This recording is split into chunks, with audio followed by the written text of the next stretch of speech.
Hello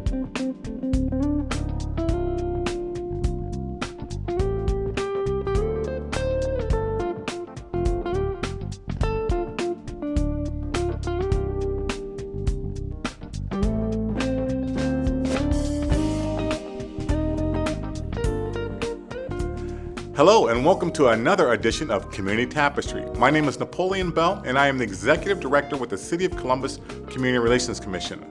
Myself and Tony Bell will be interviewing several people from around the community about some great things that are going on. But I had the great opportunity to speak to Nina DeVillari, and if that name sounds familiar to you, she was the former Miss America.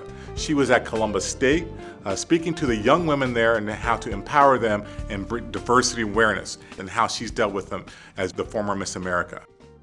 Nina DeVillari, is that correct? It is correct. Okay, you are the 2015 Miss America winner. Yes. Tell me, what was it like growing up and aspiring to be Miss America?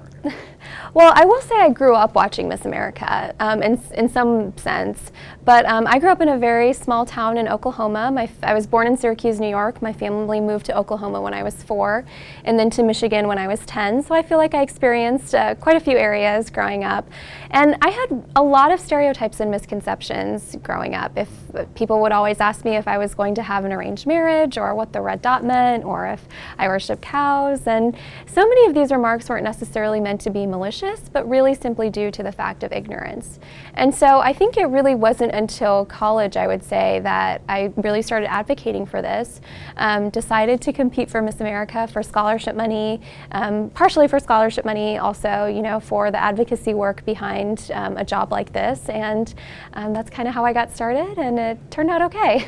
Knowing that you didn't get to where you are now without any help, and you spoke previously about mentorship and mentoring.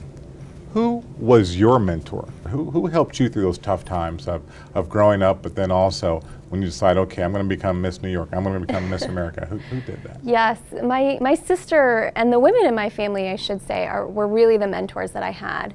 My sister is now just graduated medical school, is starting her residency in urology, which makes her the golden child in my family. But also my mom, she is a computer programmer, and my grandmother as well. She's still living in India. She actually founded a school 70 years ago, started as an elementary school, and now has evolved into an institution, a degree-granting institution. So really incredible work that she has been able to do, and that kind of, I suppose, role model in my family has really helped me grow into the woman that I am today. Wow, so it sounds like your family had a lot of drive in your family to succeed, and with all that drive and seeing the success, there must have been a lot of pressure on you to really fill those great shoes. Absolutely. I felt an immense amount of pressure coming from my family. And I think a lot of South Asians and Asian Americans growing up feel that pressure culturally.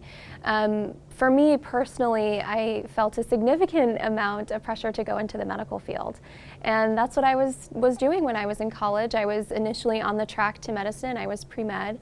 And after Miss America, your life kind of changes and you're able to go in so many different directions. And so for me now, I'll be pursuing my MBA and my Master's in Public Policy, focusing on international relations. Especially being the first Indian American Miss America has really allowed me to cultivate a new niche that no one has done before. So I'm really excited to explore that. Now, talking about that, becoming the first Indian Miss America, we understand there were some issues that came out of that and some negative things that came out, negative feedback. What do you think about that, and how did you deal with that? So one of the things I experienced was a significant amount of backlash on social media. And through that, I was able to really create this negative conversation, or take this negative conversation and create a positive one. And that's something I feel like I've really been able to address on my speaking tour with colleges, universities. I mentioned this is my 36th stop that I've been able to speak with, and that's been really incredible because it's not just me championing this, it's every other young person.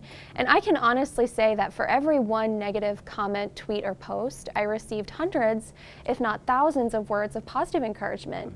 And so to spark this discussion globally and see the support of so many people champion this alongside me has been really incredible.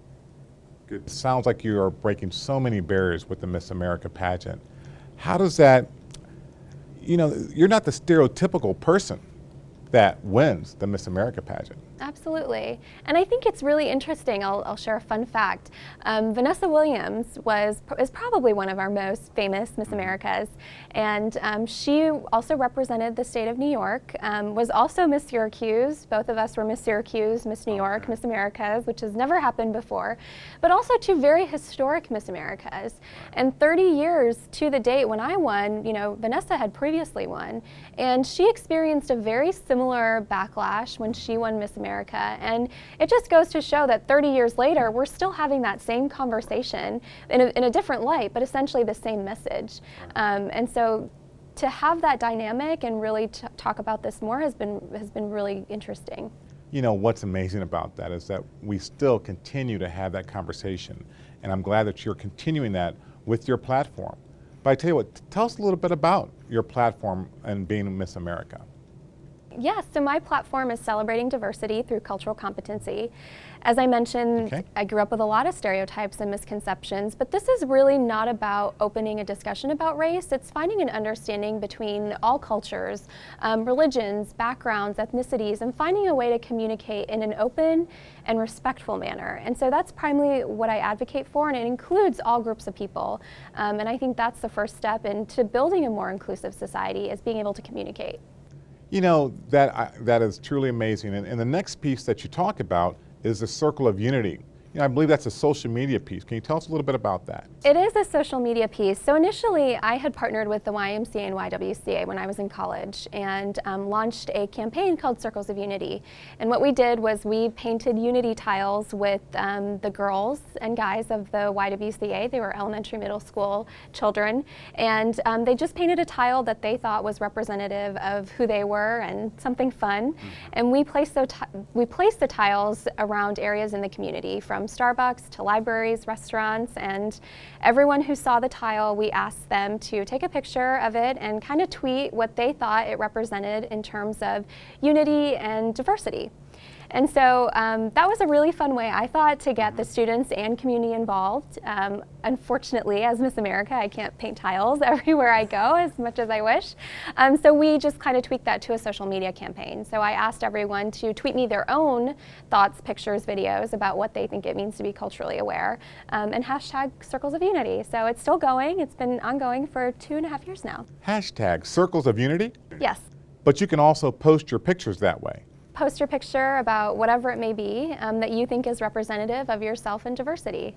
You say that's been going on for 2 years? 2.5 years. I still keep up with it. I retweet and favorite and all that stuff. So just tweet at me or Instagram, and I love to repost. Right. Well, let me ask you about social media, because I mean, it sounds like you grasp it, but I definitely do not totally grasp it. But with Circles of Unity, how can people connect with you on that? Yes, so you can connect with me on Facebook, Instagram, Twitter. Instagram at Real Nina D, Twitter at Nina Davallori. Also my website, ninadavallori.com. All of the information on Circles of Unity is there, as well as kind of what I'm doing and keeping up with my travels.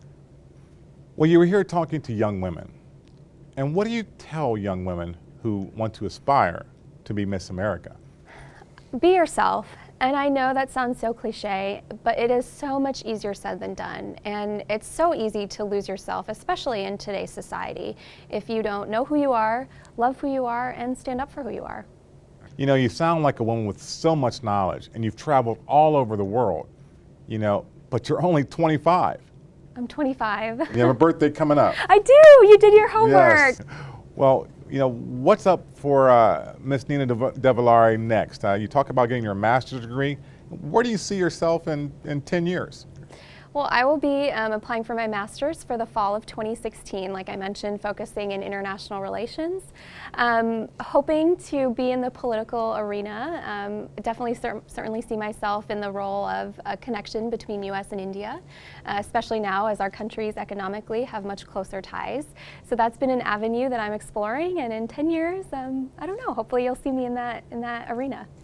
Now, there's a Miss New York, a Miss America. Now, isn't there a Miss Universe? Or is it? So there's Miss USA. Or Miss USA? Yeah, Okay. so Miss America and Miss USA are two separate organizations. Okay. Miss USA is the Donald Trump run organization, and when you win that, you win a modeling contract, essentially. Okay. And so they're both two very different organizations. As I mentioned, we're more scholarship service-based. Neither is better than the other. It just depends on what you want to do. Miss Nina DeVillari, Miss America 2014. Do you have any parting words for our young ladies out there and women in general? Yeah, like I said, be yourself, and I think at the end of the day, you're going to have a lot of opinions in terms of a lot of career advice or what path you want to take, and I think no matter what happens or what people tell you, when you lay your head on your pillow at night, you have to do what's best for you. And keep that in mind. Go with your gut instinct. Go with your gut feeling, because majority of times it's right. You know, thank you so much, Miss America, Miss Nina DeVillari, for this time to really talk about your platform, but you know, the great things that you're doing, and we hope that you continue to do those on for many years. So we look forward to meeting again in your 10-year span to see what you've accomplished and how you've made a positive impact on the communities that you're around. So appreciate your time here.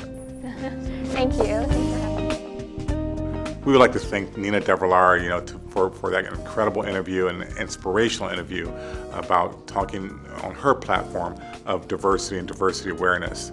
But next, we have coming up some great young people that are learning to code, meaning how to program a computer. We've got a great agency that is working with them over the summer that is really making a difference to get our young kids even more technically savvy in the computer world. We are here on location at the Northland Performing Arts Center. It's an amazing time here because we are here learning about the Kingdom Code Academy, Rise of the Creatives. And we're here speaking with two young gentlemen here, really making a difference out here with our young people. And so it's my pleasure, first of all, to talk to Mr. Pastor Darren Thomas. We're with you, and also your son, Minister Brandon Thomas. Absolutely, we're glad to be here. Oh, Yes, this sir, is an amazing event. I'm so happy to hear about this, but we want the rest of our viewing audience to hear about it. So first of all, though, Pastor Thomas, tell us a little bit about, you're with Rebirth Worship Center, Yes. and you are putting on this program here. What's the message of the Rebirth Worship Center when it comes to the Coding Academy? At Rebirth, what we do is we teach a message of empowerment. We call it Everyone is the Opinion of God. And with that empowering message, it deals with self-definition. So with events such as Kingdom Code Academy, we're taking the inspiration and the empowerment that individuals experience and feel on a Sunday and now giving them an event to harness it in. We believe, and we're doing all that we can to create a demographic of entrepreneurs within the church. That's the original kingdom. So with Kingdom Code Academy, we're teaching this coding because we very much believe that in our congregation, there's the creatives. There are young people who have apps, utility apps, have apps in them, games apps, the next generation. So we're going to utilize Kingdom Code Academy to harness this creative and see about creating the next generation of IT giants, moguls, all of the above. Wow, that's incredible, because I just hearing your voice, that engagement and that passion to really make a difference, because this is something our young people and older people need to really get involved in. Absolutely. Well, let me turn to Mr. Brandon now. We're talking about coding. Yes. Now, not everybody is familiar with what is coding. What is coding, and why is it important? Computer program is very simple. A lot of the programs that we use on our phones, even on our computers, they use programming. It's kind of just like a number binary system that we use to kind of structure it. So today we're going to just go through the very basics. You're not going to come out necessarily and go to MIT necessarily, but it is something that we're going to use to kind of give you an idea of how apps are built and the kind of commands and programs you put in that allow for you to do very simple things like turn things on and off, allow for you to be able to go from one application to another, and even how to make a cartoon. And it kind of shows you how gamers make their different things like Angry Birds and things like that. It's based off of this system. So we're going to teach you the basic outlines of that. So now is this so it's very basic now, is this the first one that you've been doing? Yes, sir. This is the very first one. It's the inaugural. So we're very excited. We're looking forward to doing it a lot more. And we're just looking forward to being able to also connect with people from Youngstown. There's some people coming from Indiana. And so we're just really looking to network across borders and different lines because technology affords you that opportunity. And even when we get into the panel discussion later, one of our panelists is from the UK. She's into technology.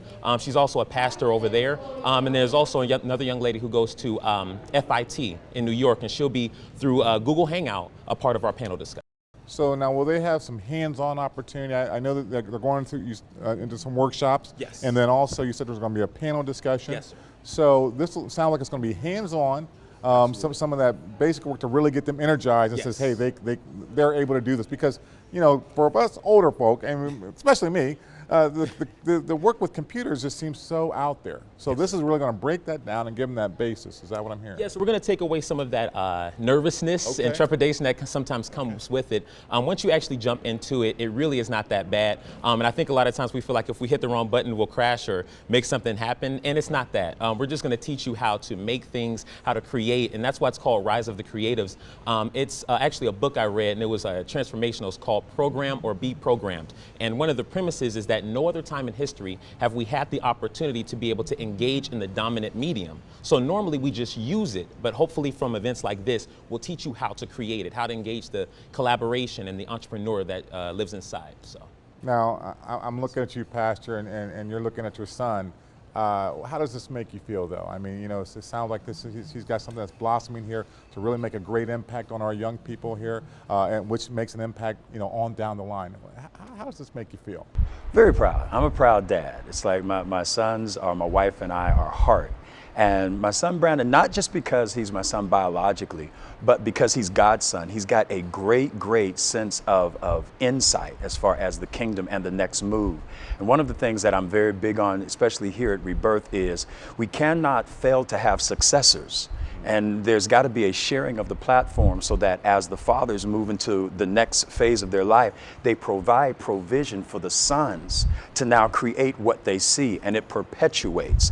God does not give everything to one generation. He deposits some in one generation and then he gives the next to the next. So I'm passing the baton to my son saying, run with this vision. It's a great vision. And this is the first. Kingdom Code Academy is going to catch on. The next time we come back, we're working on it right now. We're going to have computer labs in different areas so that we can get more and more in touch with it, because we really do believe that there's some giants in our midst, and we just want to do all that we can to provide that opportunity. Well, we wish you the best, you know, because this, especially nowadays, we really need some of the leaders out there, and as you talk, passing the torch Yes. to make that difference. Absolutely. We appreciate what you're doing. Continue to do it, and we look forward to the next 2, 3, 4 Kingdom Code Academy. Absolutely. And thank you for the opportunity today. All right, thanks so much.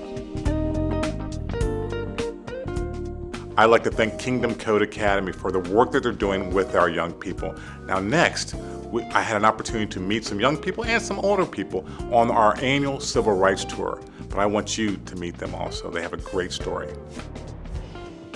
Hello and welcome to another edition of Community Tapestry. My name is Napoleon Bell and I'm the Executive Director with the City of Columbus Community Relations Commission. And you know who's next to me? Do you know? I hope I know. Go ahead. Who? Well, it's Miss Tony Bell. She's my partner and co-host in the Community Tapestry program. We are here to have a great time, but also we're here to really try to inform better the public about what's going on or bringing people together, some great things, and we've got a great program in store for you this time, definitely. You know, our right off the bat here, we are talking to some of the folk that were our freedom riders on the Civil Rights Tour, and really, you know, how it impacted them, but also, you know, what they've learned and how that impacts today. You know, because there's so many things going on today that, and dealing with civil rights and human rights and issues between police and community and so on that We're weaving all these threads together. Definitely weaving the threads together. And then also those who have supported the tour and supported our young people and really being able to get out there and learn more. So we're happy to have those partners here with us also today. So without further ado, then let's go ahead and get started with our great guests that we have here. So first of all, I'd like to turn to my left, and we have Miss Edna Adelusala. She's a franchise owner and operator of Tim Hortons of the Northern Lights in Columbus Square location. We're so glad to have you here and to be a part of this. Thank you. It's good to be here. All right. Well, and then next to her is the big Miss Lucy Bishop. She's a student at Trinity Catholic School. She was also a freedom rider And so glad to have you here, Lucy. you.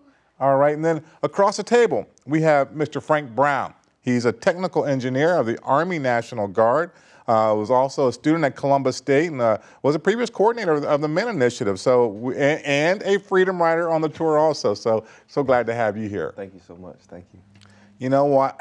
We've got just a great diverse group here, and so I'm so happy to really bring you all together, because I want to talk about, and maybe first of all, let me just start with you, Edna, because the tour, the Civil Rights Tour, that just doesn't happen, and it takes people to be involved, to assist, to partner with the tour, but also why they partner. So let me ask you, you a franchise owner of Tim Hortons, and also a former police officer, a retired police officer. Why did you feel it was important to get engaged and to be involved with the tour? Let me say that it's really, really important to me as a business person to invest or reinvest in our future. Our young people coming up today, it's very important for them to know and to learn about our past, because if you don't know where we've been, you can't begin to know where we're going. So it's really critical that our youngsters get a real handle on where we've been. Well, and it just so happens, because you did sponsor a young person, and that young person happens to be Lucy. Yes. So, I'm glad to have brought you two together to be able to, to be able to connect with actually who you were able to help be on this tour. Along with there was other sponsors or partners who also helped out. So, this was, I think, your first or second year a part of the tour. Where do you see, Tim Hortons and I always like to say, the location, the Northern Lights in Columbus Square, but where do you see how well, let me ask you this. Do you see yourself, because we've always tried to get our partners actually coming on the tour, so I'm going to put you on the spot. Oh, are ya? We would love to have you and Okay. or one of your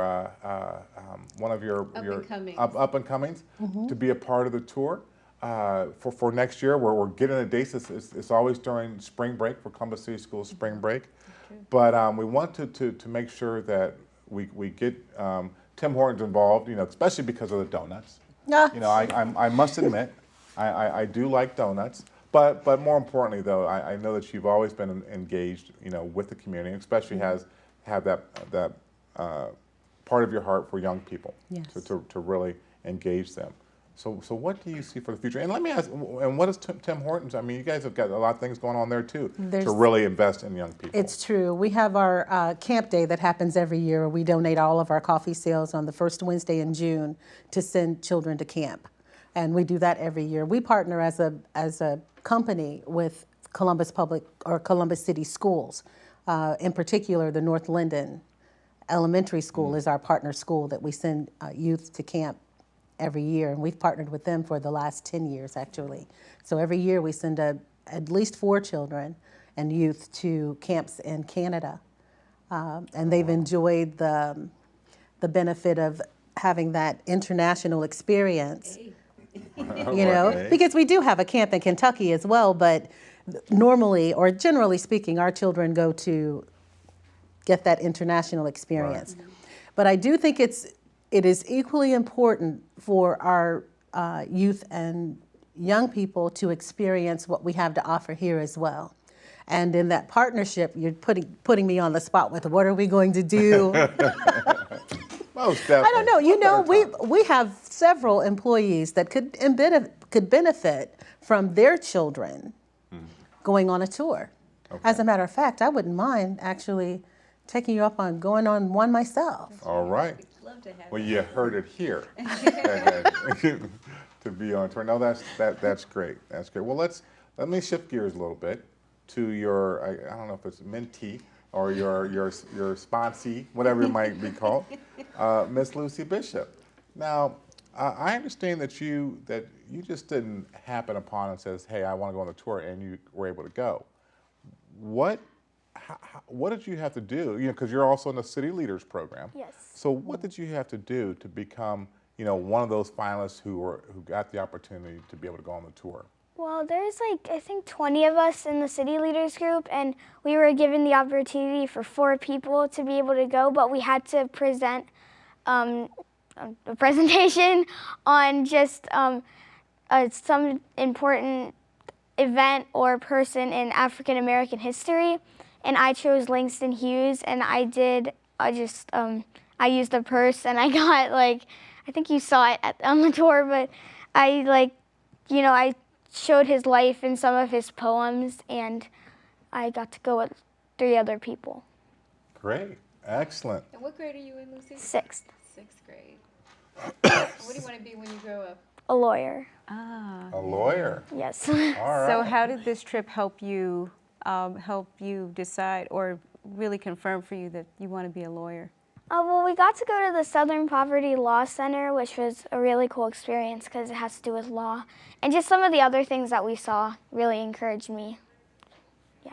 Well, I tell you what, I want to go to show a quick video about the impact that you had. And we taped this on the bus, so the bus was moving a little bit, but we want to be able to show what you felt impacted you the most at that part of the tour. So we'll go to that. We'll go to that right now. So I think the part that affected me the most was the 16th Street Baptist Church, because those girls who died were around my age. And so I was thinking how sad my family would be if I would be in a church that got bombed like that, and how sad how Sarah Collins would go and want Addie Mae to be alive, and how my sister would feel, my little sister, if I had died and she came home waiting for me. So that affected me a lot. That's it. All right. Wow, so that was, it almost brings tears to your eyes because, and it looked like you were kind of welling up as far as just because of that impact. Why did you choose? What was it? And I guess about the 16th Street Baptist Church, where those 4 little girls were killed. Of all the locations, what was the really driving piece of that really made a statement and stuck in your mind? I think it was mostly like I said on the video, how they were my age. I mean, a few years older than me, but and they had family too. So like I said in the video. So I think it's because a lot of the other ones, they were still impactful, but had to do with adults, and these were kids that, You got to see yourself as part of that history. Yeah. So when you came back from the tour, how were you different, or what did you do differently? What did you think about differently? I don't know. I guess when I would think about African Americans, I think of all the great things they've done and not terrible things. I've never thought of them as being terrible, but just think of the good things that they've done in history, and how Barack Obama is now the president, how they have impacted our country. So when you see the news now, and you tend to see African Americans in the news, do you see it as a positive thing? I guess it depends what they're in the news for. But there's also people of my culture on the news too, so it's not really, I don't know, really. Yeah. Well, it is very difficult, but I'm glad though that it made a positive impact on you. Yes. on the tour. Not really a negative impact. Okay. And what you think about all those kids who were actually out there marching, and some of them were getting arrested, and they were saying, hey, well, this is what we have to do. How that would you have got out there and marched, with thinking that I might be put in jail for that? Probably not. Yeah. They must have been really, really confident in themselves that they'll be able to make a change. So, yes. Okay. I probably wouldn't have. What's your culture, Lucy? I'm you mean country-wise, or just because? You mentioned your culture earlier. So what's your family's country of origin, or what your heritage We're mostly is? Italian and German. Okay. Well, that's great. Well, I'm so happy though that you went on tour. We're going to talk more. Okay. We're gonna talk more, but because I could talk to you all day. But let's turn to Frank now. Another person we could talk to Oh, all day. All day. Frank, you know, you were, you know, coming from, you know, being at Columbus State and also with the Army National Guard, but then coming on the tour, you know, what was it that made the most impact on you on the tour? That's a very challenging question. The entire tour, a lot of it was very new to me. I haven't really been raised into learning or knowing about history in general. I would say that throughout the entire tour, the Tuskegee Institute was what touched me the most, learning about the Tuskegee Airmen. We were only there for a short amount of time, but it's what touched me the most, being that I'm in the military and I'm also a college student trying to go to college. And I've been in and out of college for about 8 years, just struggling. I haven't really been excelling academically like I would like, and that's, some of it is just on my own part, but I'm trying to, I guess, have a paradigm shift, I believe, from my childhood, and to see African Americans who are becoming Tuskegee Airmen. For first of all, you have to have a degree to become an officer in the military. So these men all had degrees. All of these African American men from all over the U.S. coming to the Tuskegee Institute to become airmen, and then they still were being discriminated against, even though they had a degree from an institution, and even though they were in the military, they were still and being an officer, they were still being segregated against, but they still kept pushing, and it is definitely moved me internally. It's in so many different ways, because I'm like, okay, if they could go through everything that they went through, and still succeed, then there's no reason why I can't today. So I would say the Tuskegee Institute was was my highlight moment on the trip. But the entire trip, I just want to put that out there. I never planned it like, I want to go on this trip next year. It was something I had just learned about, and Columbus State sent me on. My department, the Global Diversity and Inclusion Department, we went as a department, and I still didn't really know what I was going to be getting myself into. And it was one of the best decisions I could ever make. I'm so glad I didn't like cancel or anything, because by Friday, I was tapped out. I couldn't take in any more information. Like, I was on overload. That happens. So I have to go for the next 2 or 3 years just so I can pick up many things that I didn't catch, or didn't get a chance to really take in and learn. So I'm excited about this program. How does what you experienced on the tour translate into the work that you do? That work that you were doing at Columbus State, and your journey? Man, it's definitely, this trip has definitely helped me, just in my, I guess, in my own personal goals, because I tell people all the time, my mother, she went back to school and got an associate's. She went back and got her bachelor's and her master's, and we still lived in the projects right outside of Baltimore, Maryland, even though she had a master's degree. 1-bedroom apartment, me, her, and my sister. And my father didn't have a high school diploma, and he got involved in some illegal activities, went to prison for 7 years, got out, now he's back in prison for 17 years.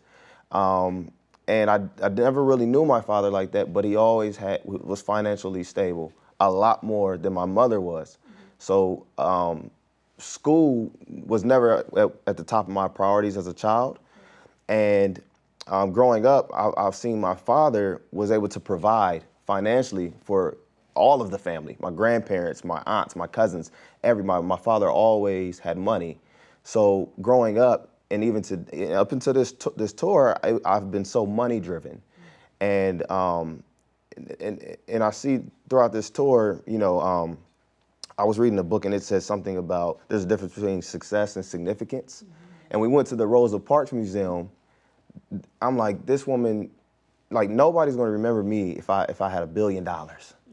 But for me to change lives, to inspire, to empower, to impact as many people as I possibly can, that is what's going to stand 100 years from now when I'm gone. It's not me chasing the money.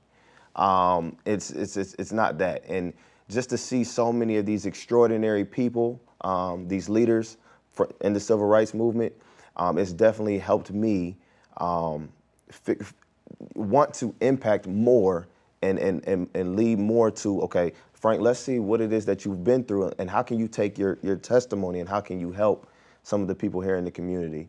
How can you impact the most amount of people? Not just chase the money so you can have a Mercedes-Benz, a big old house. I mean, that would be nice. You know, I mean, it would be nice. But I think there's so much more to life than just that. Because, I mean, you can go to that Rosa Parks Museum today and still be inspired. And I mean, 100 years from now, you would go there 100 years from now and still be inspired. Right. And to me, that means a lot more than money. Right. So. Nobody's going to be inspired by your Benz, which will be rusted by the time it's 100 years old. Right. Absolutely. So wow, that's an incredible perspective. Edna, back to you. What say you about what you just heard? Just hearing that, just that alone is confirmation that investing in you and in you is so worth it. And you're absolutely correct. It's not about how much you have. It's about what you do with what you've got. So and you're absolutely correct. It's not about success. It is about significance.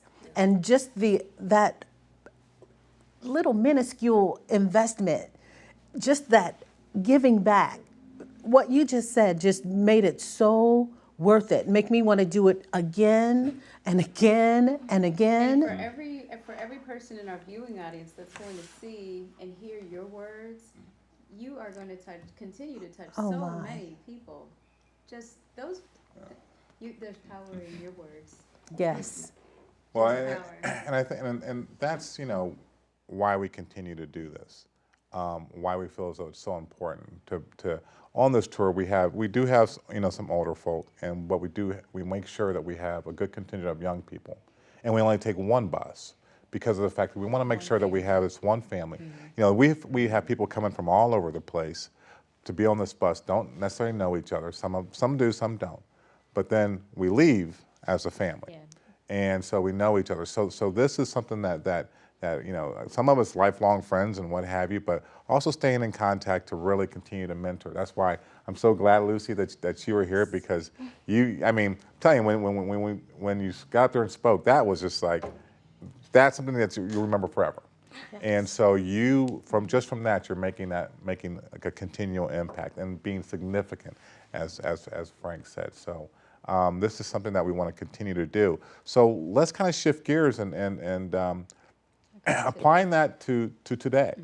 You know, there's so many things that are going on that we see in the news about things that are going on around the country.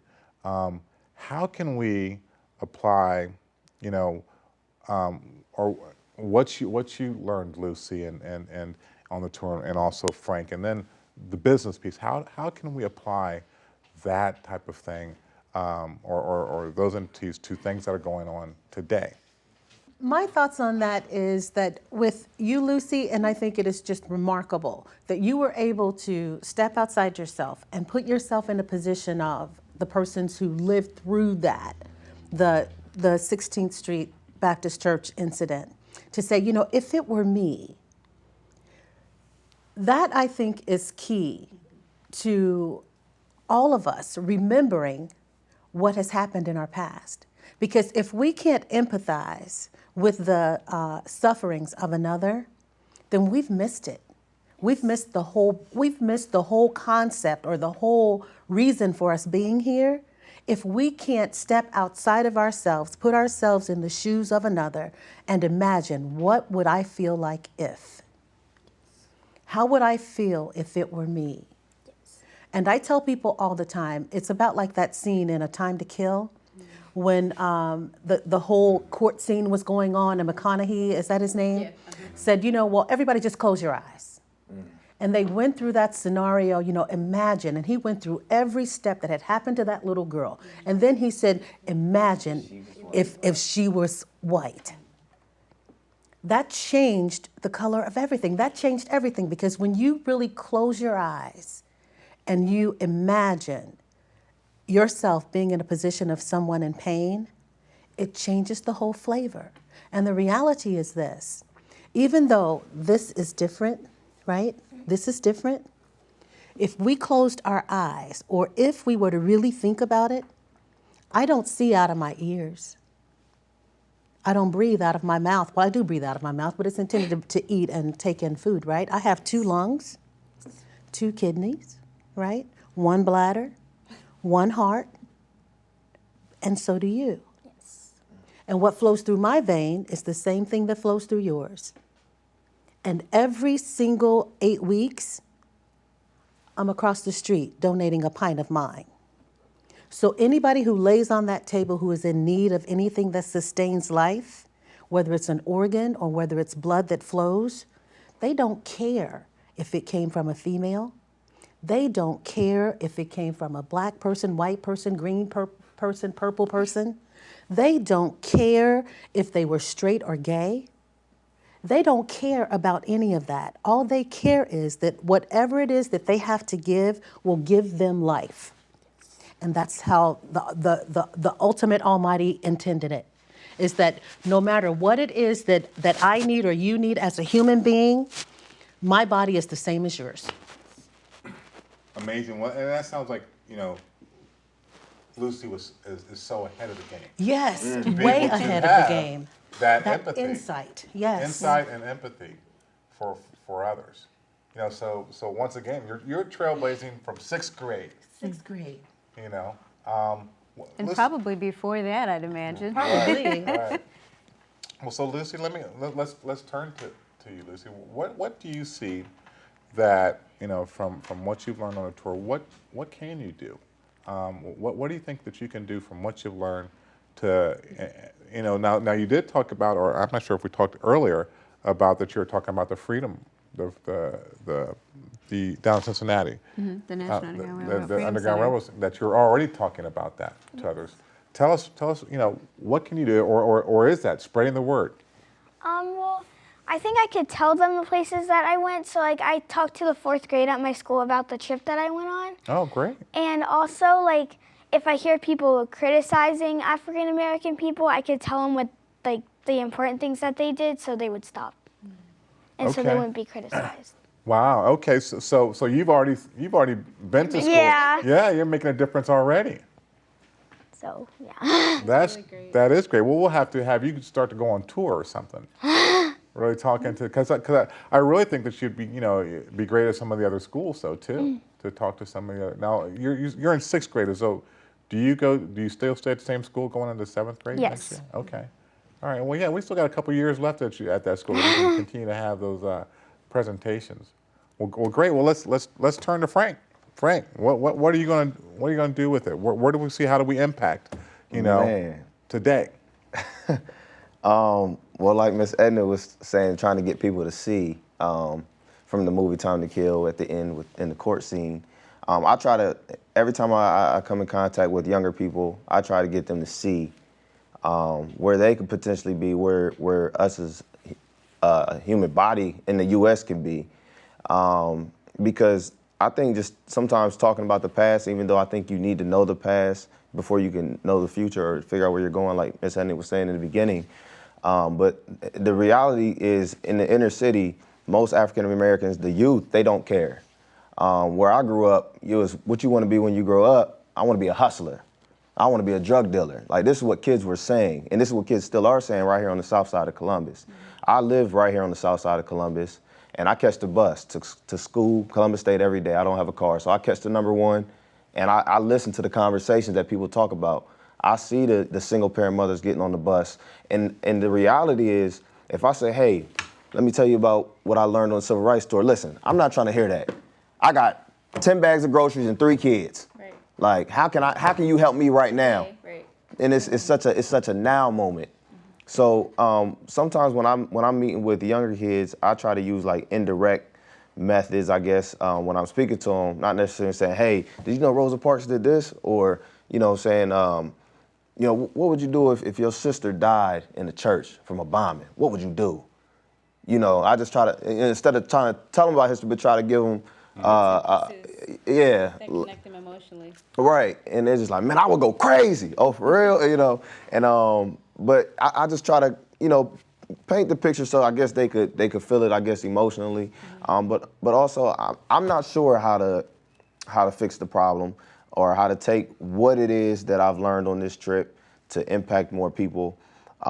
It was so much information that I did learn. I mean, it was so much information. But I will say a huge thing that I think is lacking is education, especially in the African American community. And there are African Americans who are excelling academically, but I would say, in my opinion, most of them they were raised in that environment of academics. I mean, if you look at like the state's attorney, Marilyn from Baltimore, she has 5 generations of law enforcement in her family. So you're talking great grandparents. So, you know, she graduated from high school, got her bachelor's degree in 4 years, and then got her law degree in 3 years, and she did it right on target. But then you look, well, what kind of household did she grow up in? Like, how does somebody who doesn't have family members who have high school diplomas, how do they defy the odds? Like, how is that? Let alone trying to learn about civil rights movement or learn about history. So, you know, how do we put an emphasis on education, which I think it would fix a whole lot of problems if people thought more logically about their decision makings. But how do we implement all this information and want people to be more educated, want people to learn more about history, want people to not more just be so driven for the money and the jury and this flashy life. And when impact and leaving a legacy, you write a book, your book is here for centuries. You know, you chase money, the money's gone instantly. So somebody could pick up a book 100 years from now and read it and be inspired. That is wealth to me. And this trip has only put more emphasis on what is the true meaning of life in general. So I'm not sure how, but I'm still figuring it out. So you're showing that you can make a difference right where you are, yes. and just by changing your own mindset, and that someone is observing you, someone is paying attention to what you are doing, and always remembering that no matter how far out you come, we are still the same people. No matter what our skin color is, no matter where we live, we are still all connected as one. True. So everything that you do makes an impact, whether you see it, whether you believe that you cognitively understand the solution. Just by Frank being Frank, just by you being yourself, you are making a difference. I will just add, because I tell people all the time, I'm not the most articulate person. I'm like right in between, you know. Give yourself more credit. Yeah, yes, thank you. Give yourself more credit. I spoke at the Academy. I'm hearing you very clearly. I spoke at the Academy of Urban Scholars, which is right here on Broad Street. It's a reentry program for high school students that didn't complete their high school diploma. And I was on the bus on the number 1, and I went and spoke, and then like a week later, some kids got on the bus, and they were like, "Oh, you was the guy that came and spoke to us. Right. Man, you got to come back, because I got more from you than I get from my teacher." And that touched me. Right. Wow. That was more than a 6-figure salary. I mean, it was like, wow, you know. And I went in there, I had a suit on, shirt and tie, and at first they didn't know how to read me. But, you know, guy had his foot up on the chair. I'm like, "What's up? How y'all doing? Y'all good? Y'all all right?" All right, well, you know, when I was in high school, I didn't care about education either. And I see some of y'all, that's how y'all sitting in here. But let me tell you, it's important, and you need it. And that's how I spoke to them. And when they got on the bus, it was like three students, and that touched me. So you're real, and you're right there with them. Grassroots. You make a difference. Well, and I tell you, and you made a difference. You're making a difference, Lucy. Absolutely. And then you're making. I mean, so that's the thing that we have to believe in ourselves. You know, that all of us have the opportunity, and we can make a difference. And also, what I'm hearing from you, Frank, though, is the opportunities and access to education, and to a good education, to be able to then make those good decisions in the future. And then communication. You know, you got to be able to communicate, and which I mean to all people. So and you know, tell your story. And to tell your story. It's a story worth telling. If you lived it, it's worth telling. It's worth telling. Yeah, that's really amazing. Go ahead. Did you have? Yeah, I was just going to say that in closing, it reminds me so much of Rosa Parks and how she said that she wasn't doing anything special. She did what she thought anybody else would do, and that, you know, she was just tired. And when you're tired of life the way it is, you make changes. And the civil rights movement was a movement. It wasn't just something that happened overnight. It was something that cumulatively happened as a nation over many communities and many people being disenfranchised.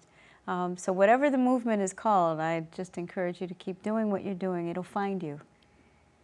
Yeah, and to make that impact, because there is that movement now. When we talk about bringing them to today, in regards to the police relations with the community, and so many different things going on, not just here in the U.S. but around the world, and so there's that push for engagement, and we have different generations here who all have made a difference in the past and are doing it now. Wow, that's right. So, but speaking of, I'm really curious, Edna, how did you go from being the cop who got joked about with the donuts to being the retired police officer who now sells the donut? And still gets joked about with the donuts. Still get joked about it, that's right.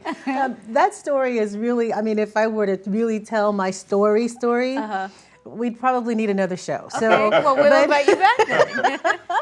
But the reality is, and I want to get back to that whole connecting that thing together now with the educational piece and all that, because I almost didn't graduate high school. I mean, I was a real knucklehead. So I say to folk, you're allowed to make mistakes, but you're also allowed to make a U-turn. When you see that where you're going is the wrong way, make a U-turn, go back, start over, do a do-over. Because the reality is that you have an opportunity to make it right. And even with everything and with the chaos that's going on right now, we all have an opportunity to make it right. I love that. Exactly. I hear so many people, when you hear about a young person getting in trouble and then they go looking into their past and they say, they were he or she was no angel, and you're like, does that person really get a fair shake at making some mistakes? And you're right. You can make mistakes, and you can also make a U-turn. You can make a U-turn. You can graduate college. Woohoo! You can do all that. You can go from one profession to another, from being an officer to owning your own business. You can do all of that. The possibilities are there, but it's up to the individual to prove them wrong. Even all if the you're first negative generation. things. Yes. And I want to say that for you, Frank. Even if you're first generation. Even if you're first generation, where does it start? How do you fix it? You start with yourself. With yourself. Just start with you. With that man in the mirror. Yeah. Or I'm first that sounds like a generation good in my song. family. Yeah, doesn't it? Yeah, Man in the mirror. sounds like it was a song. Do you know that song? You know the song? Of course you do. You have an old soul. Do people tell you that? No. You do. You have an old soul. We should end the segment with the Man in the Mirror song. So we'll have to have Andy cue in the I don't think we have the rights to it. Oh, we don't have the rights. Okay, well, we can't do that. Right, we have to pay royalties. Well, but we can say we that can mention it. Right. we can mention it, and we can say that we are going to continue to look at ourselves and how that we can continue to make that impact. And so I would like to do like a show like every year and bring you three back and say, okay, Yeah. how did you make your impact this year? Especially you, because you've got so much more time ahead of you, and we want to make sure, we want to see what's, and I love your shirt. That's a great shirt. I wonder who designed it. Yeah. Well, Napoleon, I'd like to say a special thank you to you as well, because doing the Civil Rights Tour is not actually in your job description. It's something that you've chosen, a legacy that you've chosen to keep going from Director Stowe, and you put a lot of time and effort into making that trip happen. And Well, I don't know how you do it. No, you see why, though. Yeah, I see why, but people don't understand the... This is representative of two of the folk, and we have so many others that are on the tour. There's 50 more stories like this. Wow. It really is. And so we really appreciate, and we'll continue to do this. So with that, I know we're out of time, but I love to say thank you, Edna. Thank you, Lucy. Thank you. And Frank, thank you for being here. Well, that's it for today, and we hope that you enjoyed the show. If you want to find out more information about the Columbus Community Relations Commission, please go to our website at www.crc.columbus.gov, but also give us a call at 645-1993. If you've got something great going on in your community, we want to know about it so that we can highlight you and your community to lift up all communities here in the city of Columbus. Have a great week and take care.